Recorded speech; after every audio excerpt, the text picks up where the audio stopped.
Tenho certeza de que até este momento, todos vocês já ouviram falar sobre a Deep Web. Tem sido cada vez mais falada por causa de tópicos como sites de hackers, substâncias ilícitas, tráfico de órgãos, sites masoquistas ou até mesmo sites de assassinos de aluguel ao redor do mundo. Eu até ouvi falar de um site onde as pessoas conseguiam espionar e vender crianças. Apesar de todos esses segredos sombrios que existem nas profundezas da internet, nada poderia me preparar para o Martinet. Se me perguntasse onde ouvi falar disso pela primeira vez, eu não conseguiria dar uma resposta coerente. Foi como pequenas descobertas. Sua existência começou a chegar até mim ao longo dos anos. Mesmo a partir dos fragmentos de conhecimento que eu tinha sobre isso, eu podia dizer que era um lugar para o qual eu não tinha a menor intenção de me aventurar. Infelizmente, acabei me apaixonando por uma garota destinada a me levar direto para a Toca do Coelho. Seu nome era Amanda. Estávamos cursando estatística juntos todas as quintas-feiras à noite. Normalmente, sou péssimo para abordar garotas, mas quando ela se apresentou como nativa de Sedona, agarrei a oportunidade de zombar sobre o vórtice em que tantos sedonianos acreditavam. Cheguei perto dela e perguntei: "Quantos alienígenas você já viu?" Perguntei com um tom de ironia. Algumas pessoas na turma me olharam como se eu fosse estúpido, mas pude perceber que Amanda entendia sobre o que eu estava falando. Ela apenas sorriu para mim e disse: "Já vi 3 na verdade." Depois de algumas aulas juntos, combinamos de nos encontrar fora da escola. Ela me chamou para ir na casa dela. E lá, a gente relaxou um pouco fumando maconha e curtindo músicas no Spotify. Só depois de algumas doses de tequila é que as coisas começaram a esquentar. Estava quase rolando algo entre nós quando ela de repente me olhou de um jeito estranho, como se lembrasse de algo. "Acho que não deveria fazer isso." Ela disse baixinho. "Acho que você realmente gosta de mim." "De onde você tirou essa ideia?" perguntei. "Isso seria um pouco estranho para mim." Ela explicou. "Para te falar a verdade, aquilo me incomodou um pouco.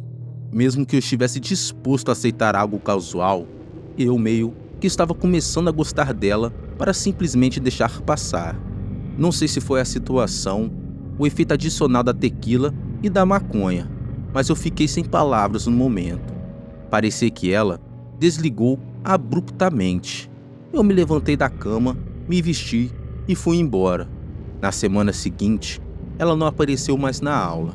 Só então percebi que deveria tentar entrar em contato com ela, mas ela não atendia minhas chamadas, nem respondia no Facebook.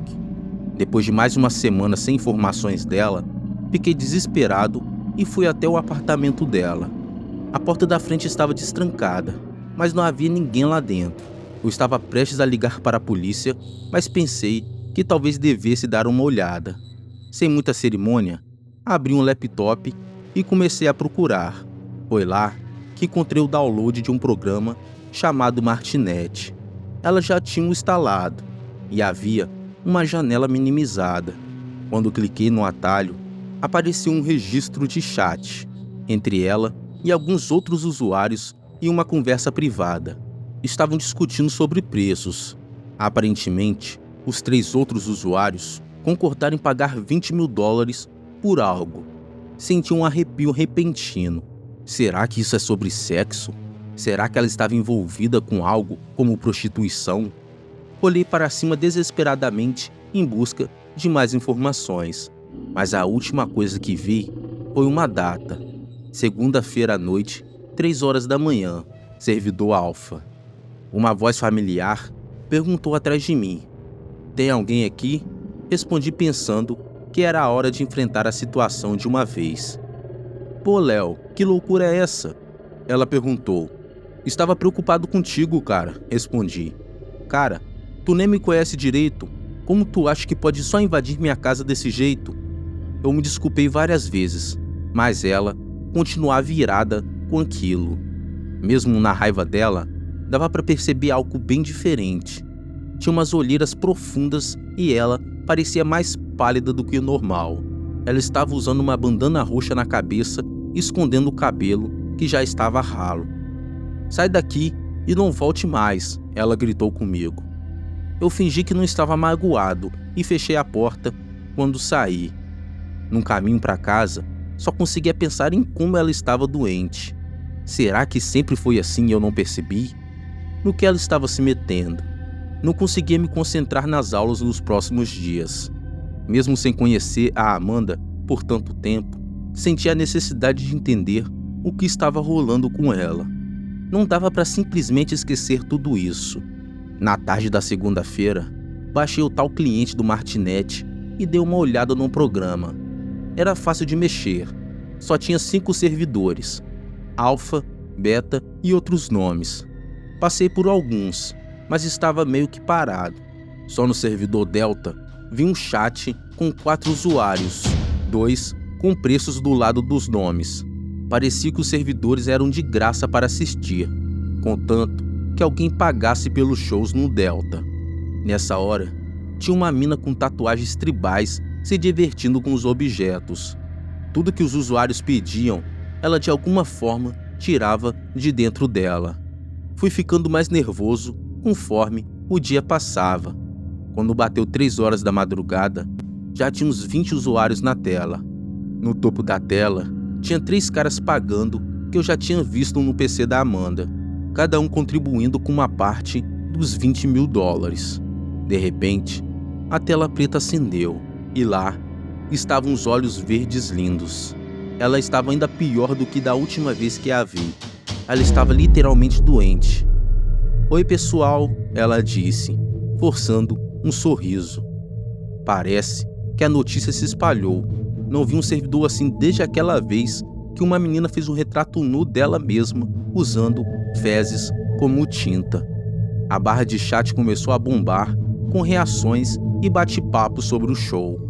Amanda só ficou parada, lendo o que todo mundo estava falando. Foi um alívio ver que ela não estava completamente nua, embora também não estivesse toda vestida. Estava com a mesma calcinha e sutiã turquesa da última noite que passei com ela. Mesmo magrinha, ela ainda estava linda e de um jeito assustador. A voz dela parecia meio presa, como se fosse difícil falar. "Valeu, pessoal, por oferecerem tanto. Minha família tá precisando, especialmente depois de todas as contas médicas por minha causa. Eles vão ficar confusos no começo, mas vai dar tudo certo de algum jeito." Na barra de chat, algumas pessoas estavam apostando em alguma coisa. Parecia que sabiam de algo sobre o show que eu não sabia, porque continuavam apostando números aleatórios. "Aposto 50 que ela não aguenta mais que 3, falou um usuário. "Olha como ela tá mal, não passa de 2. E lá foram as apostas. Nessa altura, eu estava tremendo de medo. O que estava prestes a acontecer? "Beleza", ela murmurou e começou o show. Agora ela estava chorando. Uma lágrima escorreu do olho enquanto acenava para o monitor, depois de limpar o nariz. "Beleza", ela disse de novo. O rosto dela estava vermelho, molhado pelas lágrimas que não paravam de cair. "Curtem o show e obrigado pela ajuda de vocês." E ela recuou na cadeira. Ficou cada vez mais longe do monitor.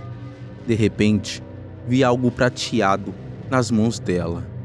Na mão dela, tinha uma faca de cozinha enorme, com um cabo de madeira. Ela segurou com as 2 mãos, levantou a faca com a ponta apontada para a barriga e enfiou com um grunhido. Tirou a faca e o sangue escorreu grosso, quase negro. Pensei que a tela estava embaçada, mas aí percebi que eu estava chorando tão forte quanto ela. Mesmo assim, ela continuou cada vez mais. Todos perderam a aposta quando o braço dela ficou mole e a faca caiu no chão. Ela enfiou a faca no estômago mais de 10 vezes. $20 mil por isso, disse um usuário. "Eu tive o orgasmo mais extremo da minha vida", falou outro. "Eu só fiquei ali, meio sem reação, abismado com tudo aquilo que eu tinha acabado de ver, e fiquei ali, apenas olhando para o corpo sangrando, pensando se devia chamar a polícia, uma ambulância ou algo assim. Mas tinha um sentimento estranho em mim, algo que eu não entendia direito. Acabei de ver alguém morrer na minha frente. Mesmo chorando, me senti de repente muito vivo. Uma sensação meio estranha, sabe? Sei que isso é doentio, mas me senti mais vivo do que nunca. Esperei uns 10 minutos antes de limpar os meus olhos. Estava tudo meio macabro, mas ao mesmo tempo, estava tudo tão intenso. Aí mudei para o servidor beta para ver o que mais estava rolando.